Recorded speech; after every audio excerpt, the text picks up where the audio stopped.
Welcome. Welcome, firstly, to dear Danielle, and to all of you, namaste, namaste, namaste. Mm. Well, I'm absolutely thrilled that we have Danielle LaPorte with us today because she's an extraordinary witness to the whole integrity of what it is in our new hierarchy of values of tuning into heart. So, welcome, and we're going to flow straight in. So, to begin with, as usual, I'm going to introduce you to Danielle. Danielle is a former director of a future studies think tank in Washington, D.C., where she managed a team that created global scenarios. I have all sorts of questions. She now speaks about the intelligence of the heart and is a member of Oprah's SuperSoul group, which uniquely connects the people of the world with spiritual intelligence, indeed their own spirit. Danielle's inspirational books are well read around the world, and they list titles such as How to Be Loving When Your Heart is Breaking Open and the World is Waking Up. The Fire Starter Sessions. I love your titles. The Desire Map, White Hot Truth. Brilliant. And she is the creator of the Heart Centered Leadership Program, with 400 leaders in 30 countries hosting retreats, workshops, conversation circles in many varying communities and arenas and businesses. Her podcast, With Love Danielle, ranks in iTunes top 10 for wellness, well-being, and all things to do with the human potential movement. And we'll make sure that her website is on the screen towards the end of our dialogue. You're looking so beautiful. You've obviously had the most amazing time with your dear new husband. So thank you so much This is here. the post honeymoon glow. Yeah, thank you. Exactly. Well, of course, we have a wonderful choice subject there of how love alters our biochemistry. Yes. And of course, I know that the singular tenet of your work, I know there are many principles, but the singular tenet is that we need to find ways of really choosing the entirety of the arena of our consciousness rather than being subject to the oppressor oppressed or the victim victor consciousness and so forth. Mm, So where mm, did it all begin? so well put. Where did all what begin? Be specific, and I'll go there. Well, I'm intrigued by the nature of the fact that you were part of a think tank in Hmm. Washington, D.C., which, of course, we know the significance of being in Washington. So the think Hmm. tank was associated with creating global scenarios. Hmm. So what was the functioning of that think tank? Yeah, that's a great question, actually. Nobody's ever asked me what was the functioning of it. Um, so essentially, a think tank is when you get a bunch of people together, ideally brilliant people together, to think about ideally urgent topics. And then you can do a bunch of offerings with that thinking. You can write white papers, you can have social media, you can do conferences, you can speak to the media on all the things you thought about in your tanking, in your think tanking. And so there were about 20 of us. We were a future studies think tank. So we looked at how current trends could converge, could collide. We wrote white papers about weapons of mass destruction and potential water wars in Africa. We all got together around the Y2K time, like everything was going to melt down, once the clock struck 12 in the year 2000. So we would write essays about what we thought the future would hold. It was usually on a scenario grid. So here's the doomsday, here's the utopia, and here's two scenarios, kind of negative, kind of positive. And this is how you plan against those scenarios. And we would sell those white papers for lots and lots of money to the Pentagon. Or the media would call and say, hey, you smart people, what do you think about this world topic? And that was about it. And it was expansive and strange. And given that I didn't go to college or university, my first few weeks in Washington, D.C. And I go to these cocktail parties, and people say, "What's your alma mater?" And I didn't even know what alma mater meant. And it was great. And it's also, James Carville, who's a Democratic political consultant, said, Washington is like Hollywood for dropouts and ugly people. It was like, I didn't so much agree with the ugly people part, but it's theater. It's another form of theater. Yeah. Yeah. But at the same time, the practice, the think tank itself, it sounds so muscular. It must have been very exciting to be with like-minded people, Mm, moving into the diversity of conversation and then expanding in a very evolutionary way. And mm, obviously, it was highly successful because you were able to sell papers to Pentagon, as you were saying, and mhm, all sorts of other media capacities. Do you miss the muscularity of that, or do you simply feel that your consciousness mm, has moved into a different vein and you're still using that mm. wonderful muscle? That's a great phrase, which is the muscularity, because it actually was very masculine, that sort of hyper intellectualization. So it's like to Mm, use the intellect driven by love on behalf of goodwill, on behalf of humanity, yes. To use the intellect as bravado and powering over others, and the theater, no, not so much. I don't miss that at all. And I really did go through like a bit of an identity dip mm, after that. Like I mm, left I left the think tanking. I left the .com. These are the days when everybody was just buying a URL and thought, well, I'm going to buy Pet Bus and I'm going to start a whole million, it's just like I myself own like 72 domain names. And I came back to Canada. I thought I would never come back here. mm, And I was like, who am I now? And I went totally to the extreme yin side of things. mm, I got into a more conscious approach to style and like soulful branding.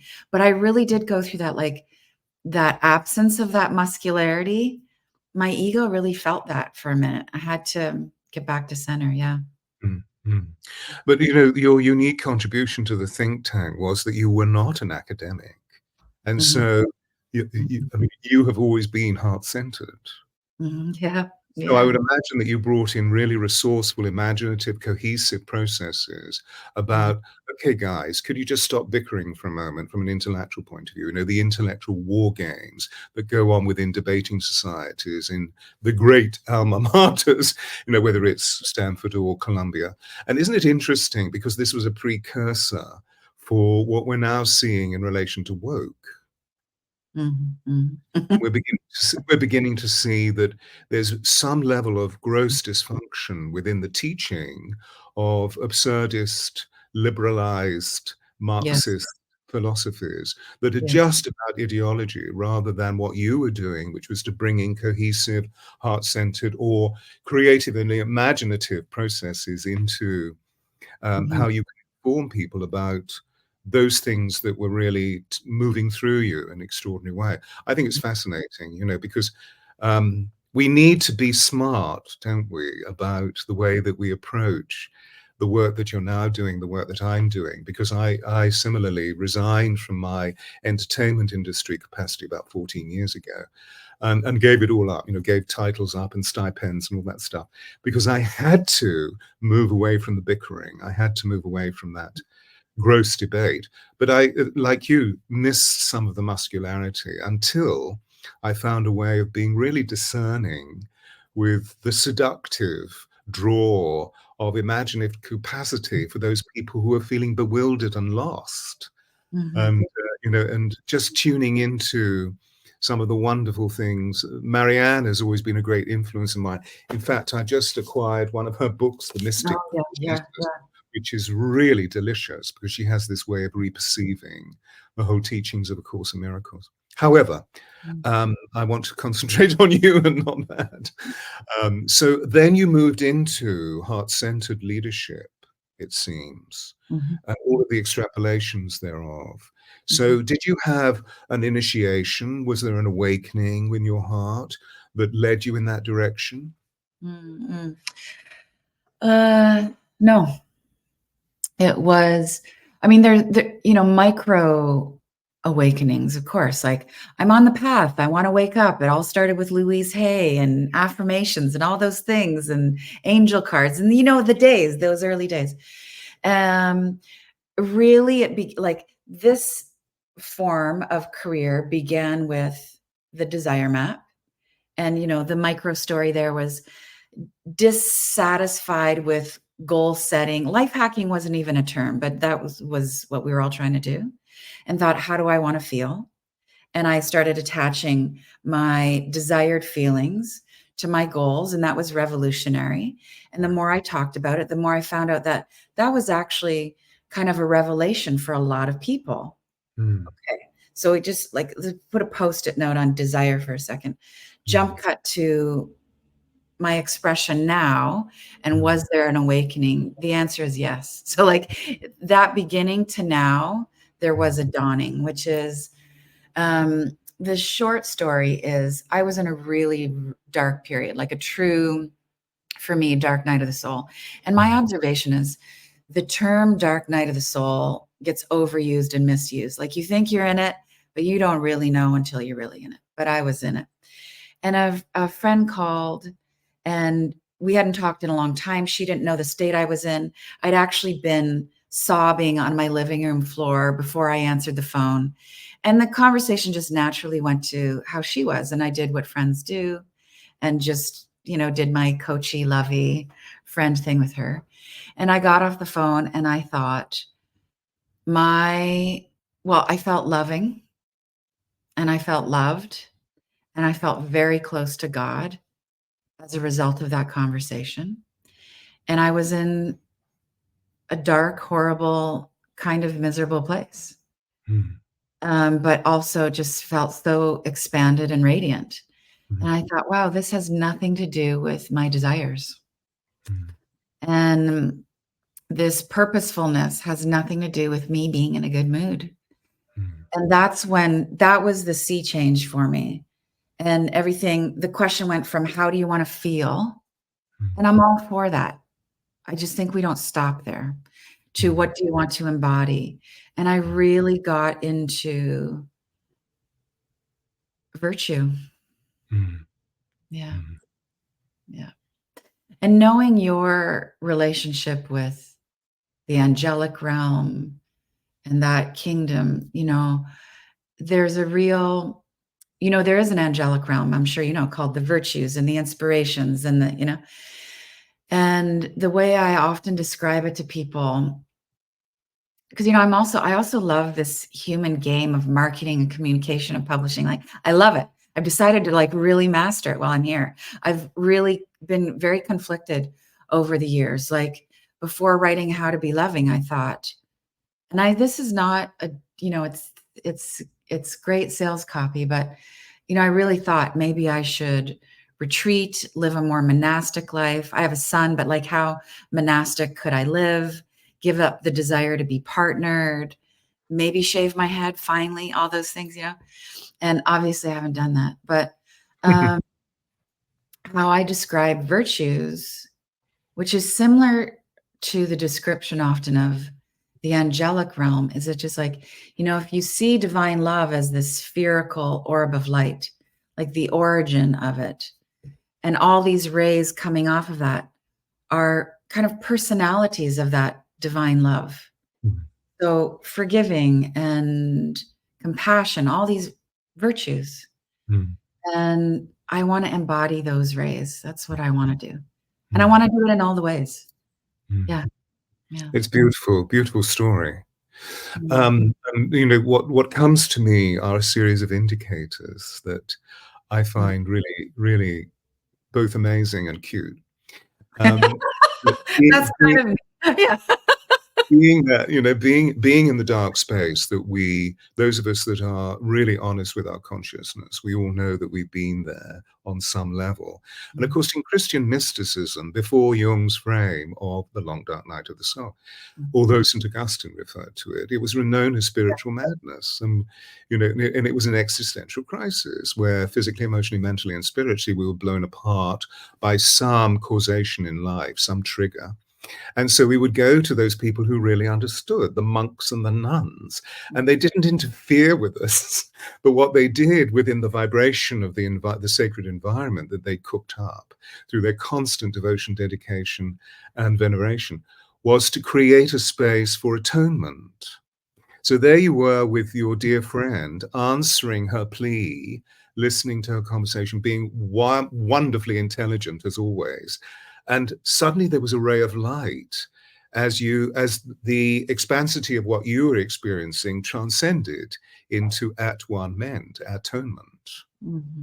I find that really extraordinary because it comes as a breath of the divine, doesn't it? It comes as an action of grace when we least anticipate that it will happen, and suddenly we transcend. And so beautifully said. You're so impeccable. And just through the human, the heaven is meeting the earth in those moments. And how, I don't know the depths of your story, but so many people in this space, or so many of us who identify as on the path, struggle with the humanity of things. Like even me saying, I'm going to shave my head and go into this. So they're like, no, but I have a son and I want to make money and I want to donate to charity, all those things. And I really have come at this moment full circle. I'm sure that'll turn into another loop up the spiral of just like, I have an ego. So what? That's really one of the most enlightened positions I could ever take on my life. And I'm going to rock my humanity whilst I'm here. And it's like, one of the things that I love about Yogananda's teachings is he taught like, just burn your karma now. Don't give me the stuff about all the past lives. Just do it. And now I do take some issue with this. He really thought, try and have this be your last incarnation. I thought, well, if the Sikhs are accurate and we're going to do this 84,000 times, maybe that's a bit of pressure to try and get out on this round. But it does go into the philosophy of beauty, right? Like the archer aims for perfection and the arrow comes to imperfection, which is where the beauty is. So it's like, yeah, what if I did live my life like this is going to be my last go around? Then the irony that I've discovered is it actually makes me more human. I'm more interested in what I'm going to cook and how I'm going to speak to somebody. And I'm more interested in moments. Yeah.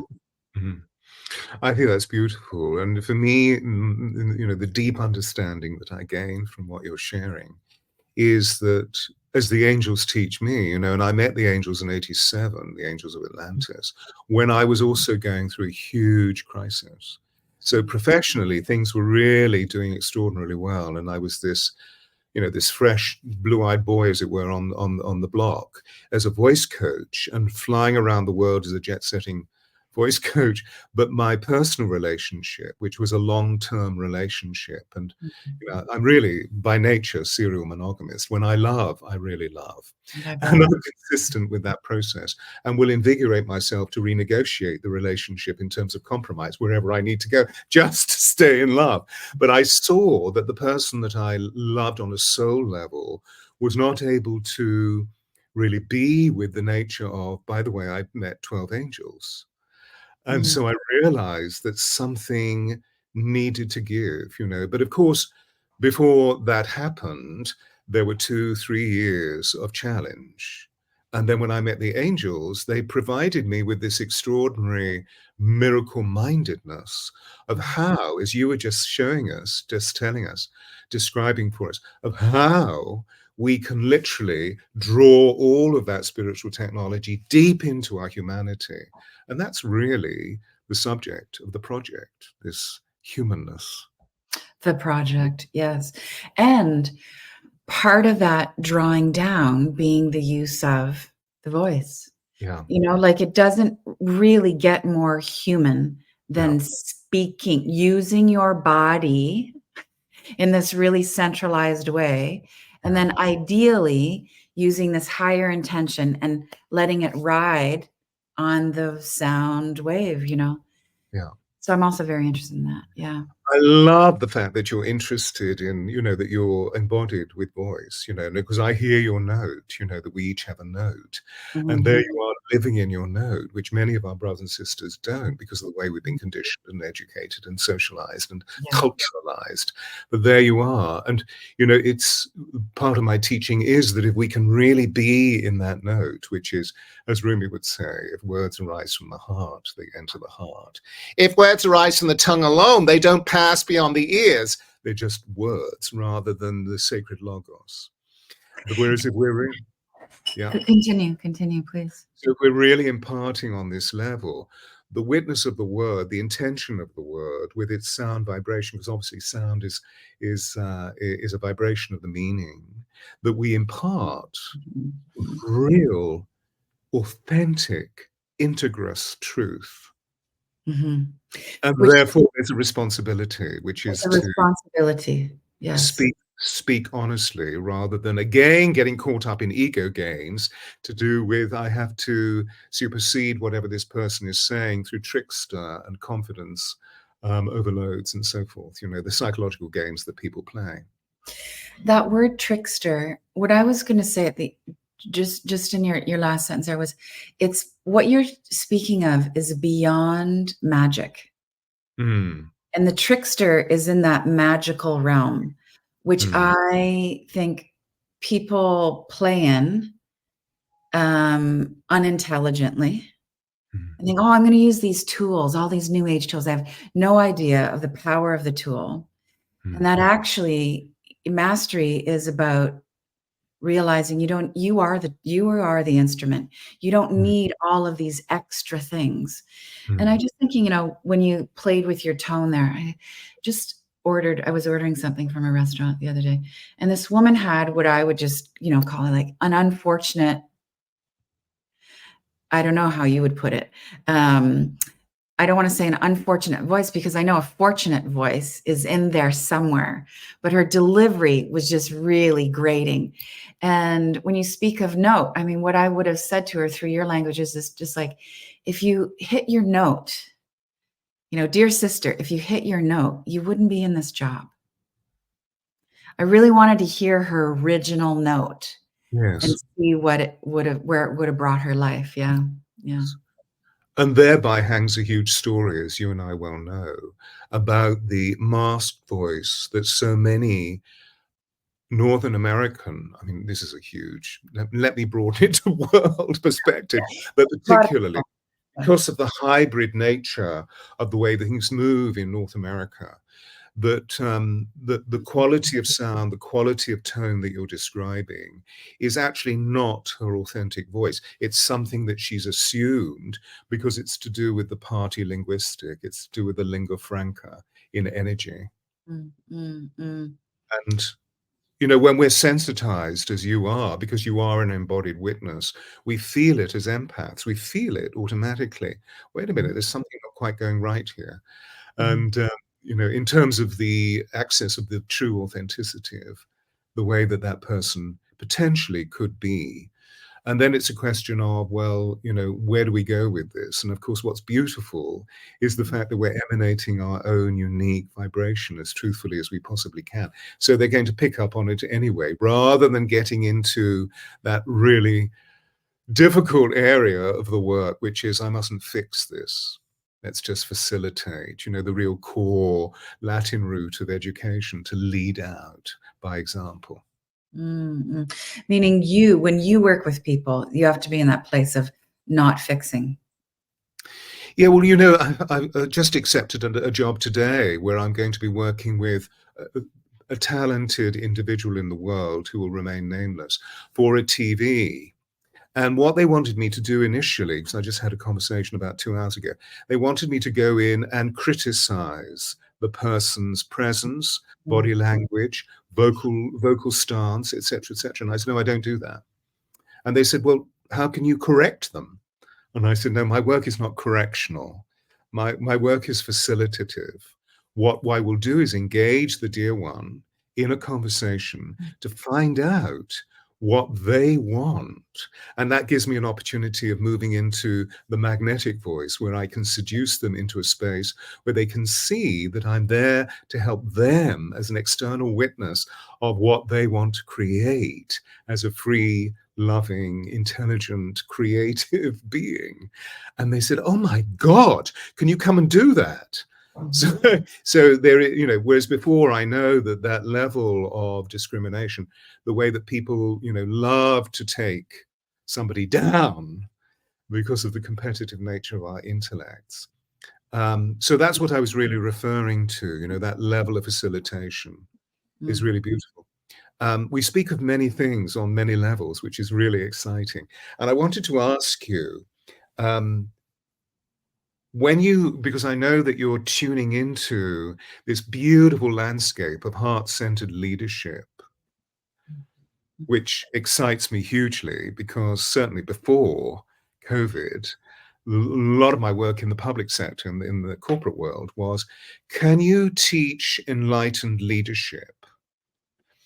So I became fascinated by what does that really mean for them, and what does it mean for me, of course, but how to facilitate embodied qualities of speaking truth and being inspirational and allowing radiance to shine forth to magnetize the audience in, whether it be one person in a conflicting meeting or standing and giving a keynote before 1,000 people. And here you are also within this beautiful arena of heart-centered leadership. Can you give us perhaps a little inkling into the principles and the experiences that you facilitate? I am most interested in the individual. And I think when you help the individual embody their radiance, then the group takes care of itself. So I don't go in, you know, our curriculum and our membership and all our ways don't teach people how to control groups. It isn't about, I mean, what you're talking about is criticism, which professionally gets called critique. It's like, we're not doing that either. We're going in and saying, listen, let's give you a virtuous definition of radiance, which is your radiance is the transmutation of your suffering. Yes, there's a great female mystic, Ananda Mahima, who taught suffering is the end of suffering. So when you go through your suffering and you learn to love it, next time the challenge comes along, you suffer less. So in working with leaders, I think one of the first conversations we love to have is like, listen, radiance is not about you walking in a room and being shiny. That's that version of, you know, Stuart, you hit the note and then you give the false note. It's false light, which isn't to say darkness, right? It's performative light. Radiance is you walking into the room, having integrated all of your pain and all of your suffering, and you're going to turn that into wisdom, and then you're going to use that on behalf of everybody. And you can't help but be genuine and authentic and on the same level as everybody. That's heart-centered leadership. Yeah. And then you just facilitate, you hold space for conversation. And your job is really to lead people to embodiment. And you can only do that. You can only do that through love. Yeah. You can call it other things. You have to call it other things when you're working on corporate. You have to call it performance and excellence and, you know, wise leadership. I worked with some really high level conservative global organizations. We can't even use the term heart-centered leadership. And I'm done with that. I've retired from even that kind of, that's not a healthy compromise. So it's like, if we can't even come in and use the term heart-centered leadership, there's not going to be enough resonance and openness for you to hear the message. So just we go where the resonance is. And I'm really clear with the people we work with. We're not looking for everybody to be a yes, but without resonance, nobody's going to grow. So Mm. yeah, we go where the love is. Yeah. You're a wonderful diplomat. Yeah, I yeah. don't mean that I mean that in the classical sense, Yes, yes. I don't mean that in the contemporary sense of, compromising and equivocating and Mhm, gerrymandering and so forth, I mean in terms of the heart-centered approach, and, my understanding of what you're sharing with me and how it adds to the beauty of my own experience and intelligence is what I feel I do, which is to facilitate by literally magnetizing the individual or the individuals into a space where they feel safe and secure. And then the intellect suddenly scatters and then lands. And mhm, we have a centering, mhm, and thereby they begin to understand the vital substance, these words that are bandied around about being an inspirational leader, of being a charismatic leader, of mhm, having radiance, as we were saying earlier. And so I often perplex by taking the individuals into an understanding of what the words really mean from mhm. an historic perspective, Yes, yes. the substance of inspiration, of Mhm, divine influence, mhm, and how all the great masters and mistresses were able to access this facilitation, which some people call the Holy Spirit, but we're going to call inspiration. And actually breathing in is called inspiration. Things, wow, oh my God. So it's as simple as that. mhm, And moving into charisma is the Greek-centered charity. So mhm, isn't it wonderful to open up that deep level of caring as we mhm, move into that level of facilitation, whomever it would be, so that mhm, we don't actually automatically move into confrontation. Instead, we use a very new paradigm, which is carefrontation. So we're being discerning and truthful and eliciting on a totally different level. So I found that sort of linguistic has been very agreeable to really elicit, to use the word yet again, some of the essence of what we're describing. mhm. Beautiful. Yeah.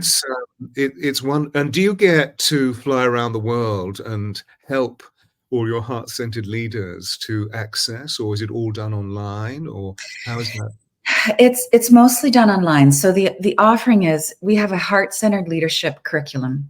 So Mm, here's these exercises, use them any way you want. And the business side note of that is I used to license that curriculum. And that ended up feeling not in alignment for me because why would I want to create another barrier to entry to like what I think is high vibe content getting out to the world? So just like, come get it, use it in perpetuity. It's yours. These are these exercises. And then we have a community. There's different types of communities that we've built to mm, support people. So, I have this membership. Come in just on the life track. You get mind, body, spirit support. Come in on the business track, and we will keep supporting you to show up in like an authentic voice in your marketing, etc. And then I mm, have this small accelerator group where mm, we've really rolled up our sleeves and we're mm, helping them build their businesses. And I took a break from that for a long time. I feel like I took a break from helping entrepreneurs grow their businesses. Like I took a break from wondering if I should shave my head or not. It's like I come back and it's like, no, this is what human looks like for me. And that, there's a concept I write about in How to Be Loving called swadharma. I'm sure mhm, most of us listening right now familiar with the concept of dharma. This is your path. There's this like dharma with a bow on it. The fine point is called swadharma, where you're walking your path in a way that only you can walk that path. And so, if you are curvy, if you are bold, if you are meek, if you are tender, if you are colorful, whatever it is, to not be that is really sort of a defamation of your own character. And that's where I came back to okay, I'm good at this business thing. and I actually have great hair, and I won't be shaving my head anytime soon, and I want to be partnered, and this is my swadharma. And I kind of had to roll the dice on some human commitments. I just like, okay, if this is going to incur karma for me, I'm going to risk it because my heart keeps telling me I'm going to risk that. I can really, what I'm hearing is my heart. It's not my shadow self having these desires. These are soul aligned desires. And let's see where this goes. And maybe the Catholic God will punish me, but the heart is speaking loudly right now. I hope it's aligned with the divine. So far, so good. Yeah. I love the discerning details and how you exercise all of the values. But of course, also the construct of that, the Catholic God, is merely another abstract of creating a demagogue, and it doesn't actually exist except within the consciousness of certain human beings, as we know. You know, and I loved a line that I was just picking up earlier of about Yeshua.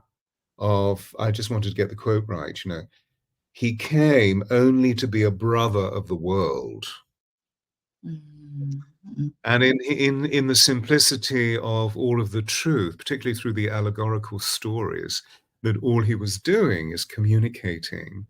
And of course, evidently was charismatic and radiant and brilliant.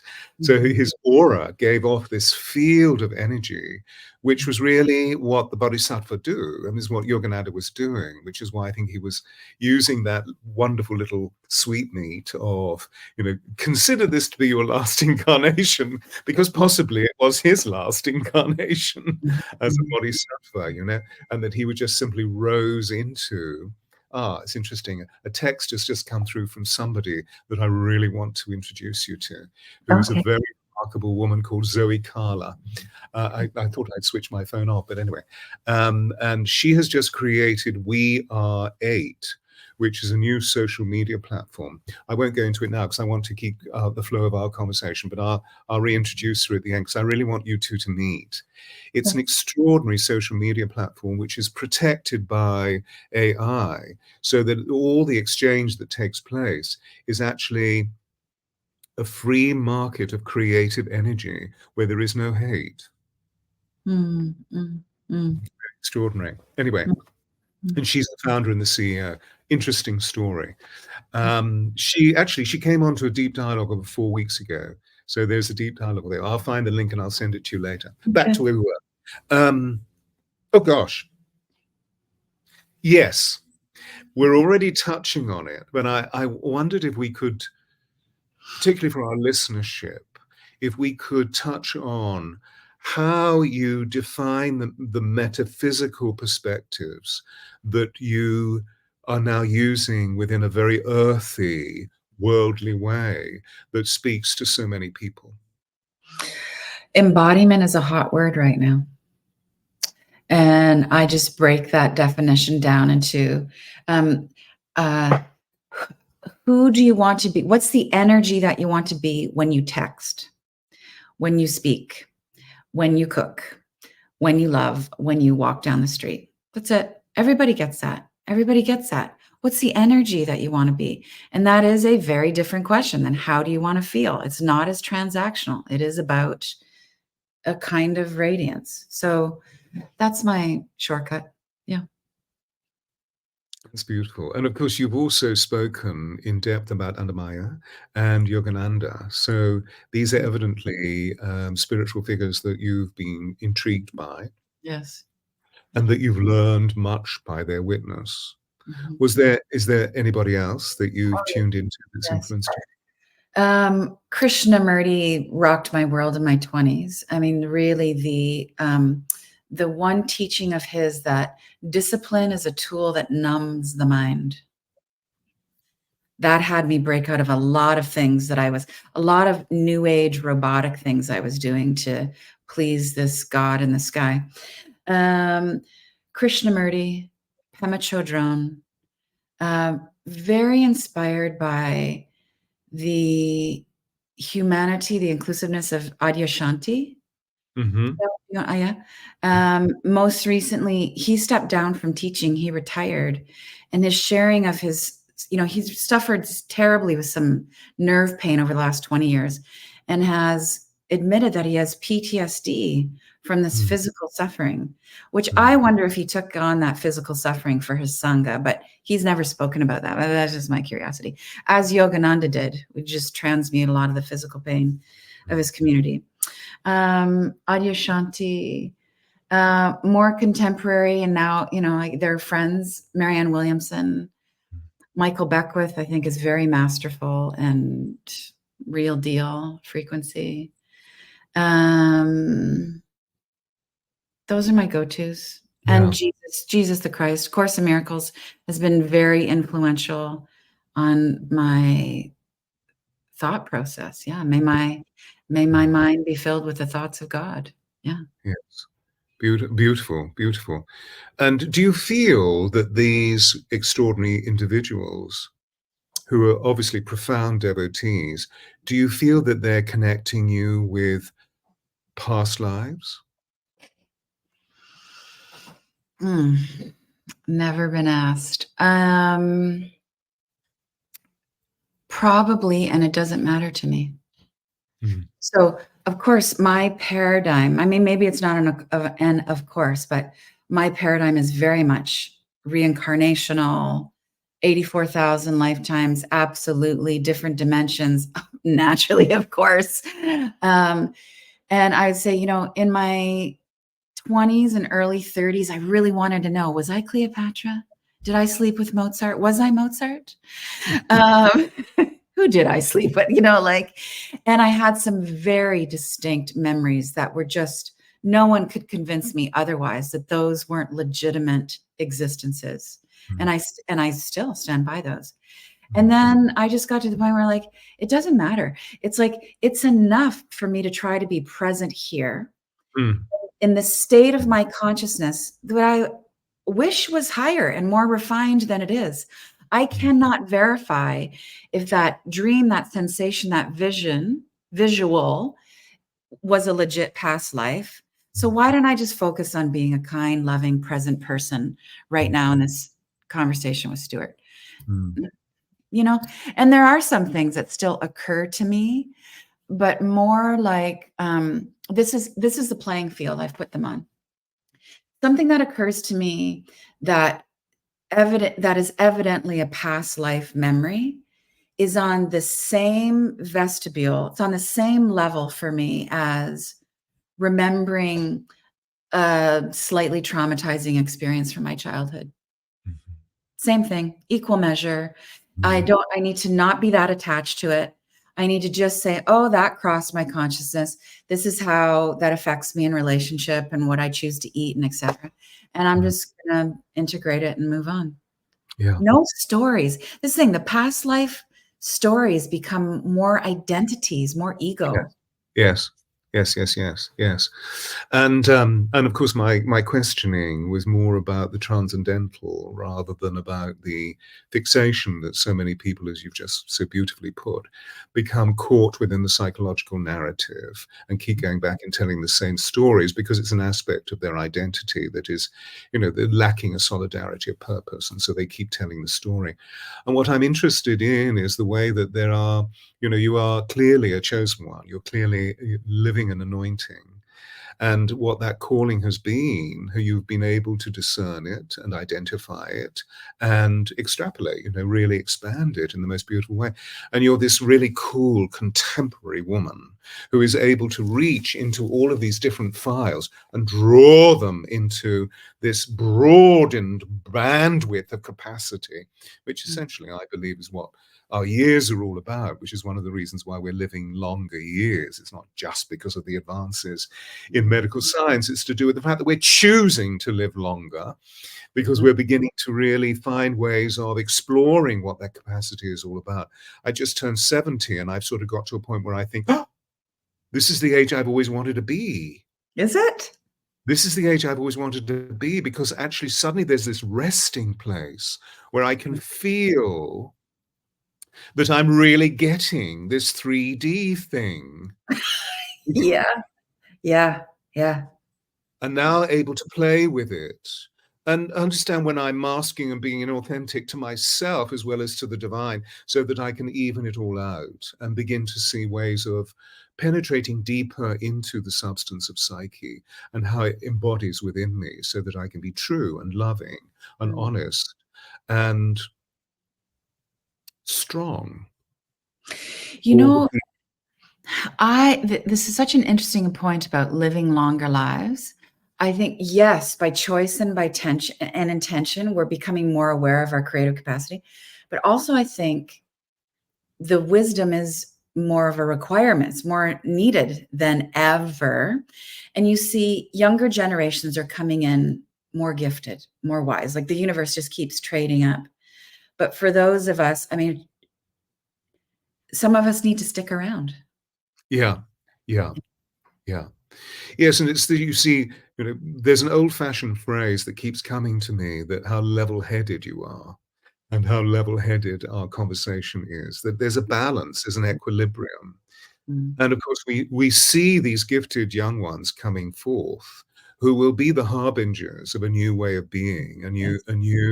not a new establishment, but a new paradigm, a new hierarchy of values, giving birth to a brave new world. We see this.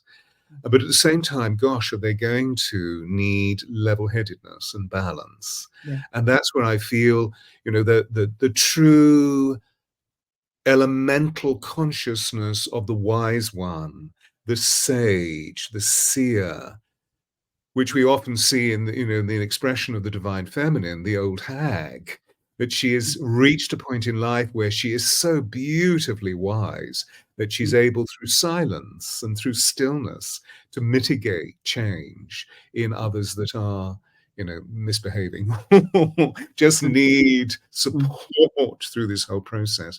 I always remember my grandfather, my mother's father, who was a farmer, and his hands were always in the soil, and he was one of the most embodied men that I know.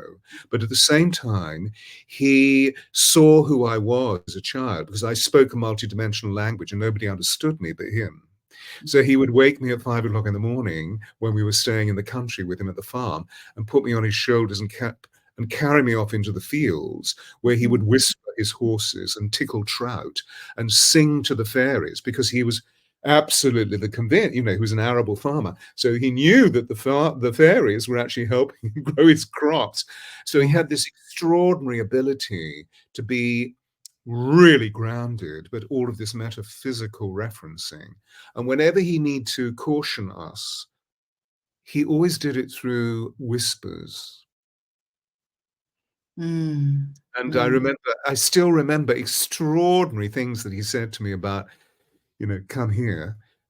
If you want to be an anarchist, the first thing you need to do, he would whisper in my ear, is to learn all the ground rules and Mm. then live as an anarchist with understanding and kindness and sensitivity. Mm. Okay, Mm. now what are we going to do? you know, Mm. that level of wisdom, which we've often seen because of the traumas of the last 70 years, although they weren't as traumatic as some of our forebears. I was born just after the Second War, and so we know that those people came into a new world, but were all experiencing trauma and didn't know how to cope with it.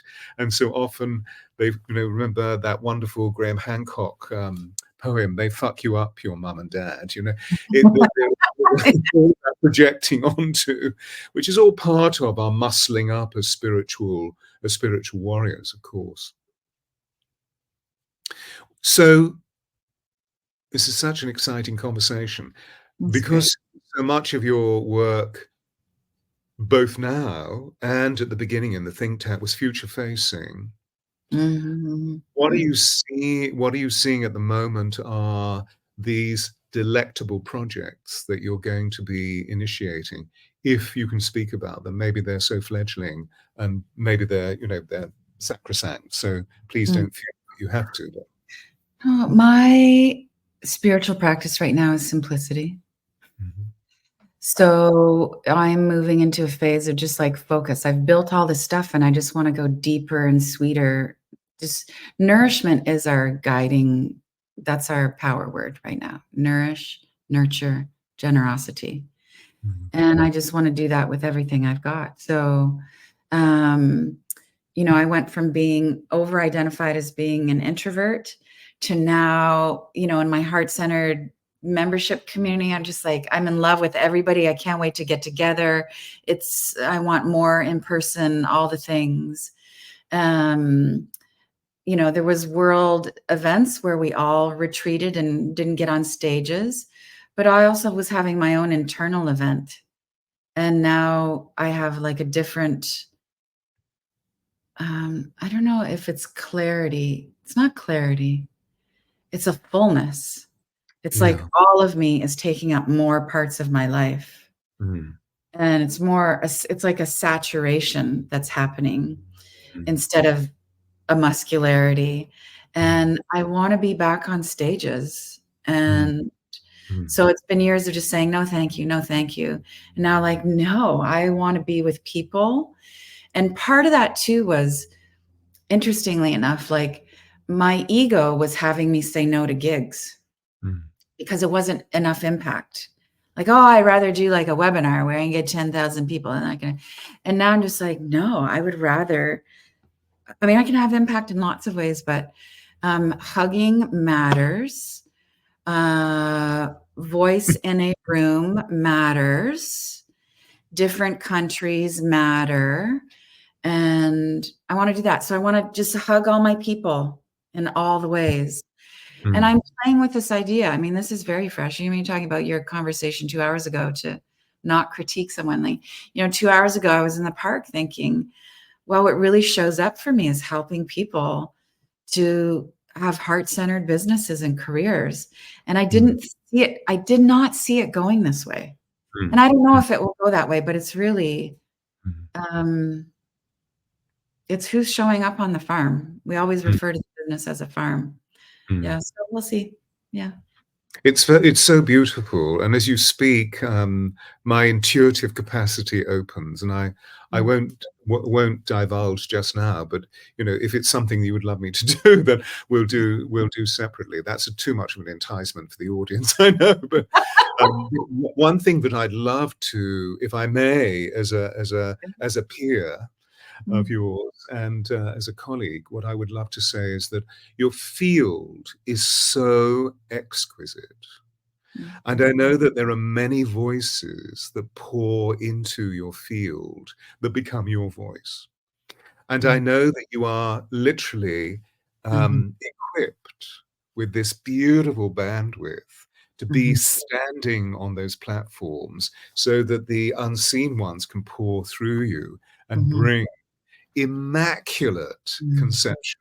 And I don't mean that in the poetic form of, that we know we normally refer to in Christianity, but, bringing those immaculate conceptions forth because you have a level of what I call true integritas. mm, The Romans had this wonderful model, which poured out of their intelligence, largely given by the gods, but however, the way that they stabilized themselves, or they believed in persona, which mm, means through sound. So they mhm, communicated themselves through sound. So they were engaged in physical activity to awaken breath so that they could really move into an embodied witness of their voices. And they used 3 degrees to stabilize their content. Gravitas, gravity, in being mm, embodied, being earthed, which you have aplenty. Integritas, which is the integration of physical, mhm, emotional, mental, and spiritual, so that we are so integrated. Well, of course, we're going to speak truth. Why would we speak anything else? mm, Because we've already been through sorting out the trickster who loves to create illusion, and veritas, truth. mm, So we mhm, have embodied nature of complete integration so that we can literally dispense the only degree that is actually attainable, and that's truth. mm. Thank you for your perspective. I mean, there's your knowledge that you weave into everything, but this really does touch on a powerful, tender place in me, which is I often feel I would never referred to myself as a channel. But I know that I have this way of, I hear that and I go, yeah, that's the truth. I'll go talk about that. So sometimes my creative, my struggle as a creative with a capital C is this mine? Is this mine? That's why, like, when I do write a book, I won't read anything for like a year. I just gotta, but I do want to, I want to lean in more to being like celebrating being a conduit, Mm, as opposed mm, to, like, there's still some vestiges of imposter complex when you realize, oh, I'm just a conduit. Like I said, well, I'm just a pawn for God's work. I think it's a little more than that, but that's like my scrappy side. I'm just a pawn for God. And then the queen side is like, no, I'm a conduit for divine love. Yeah. Yeah. I grew up.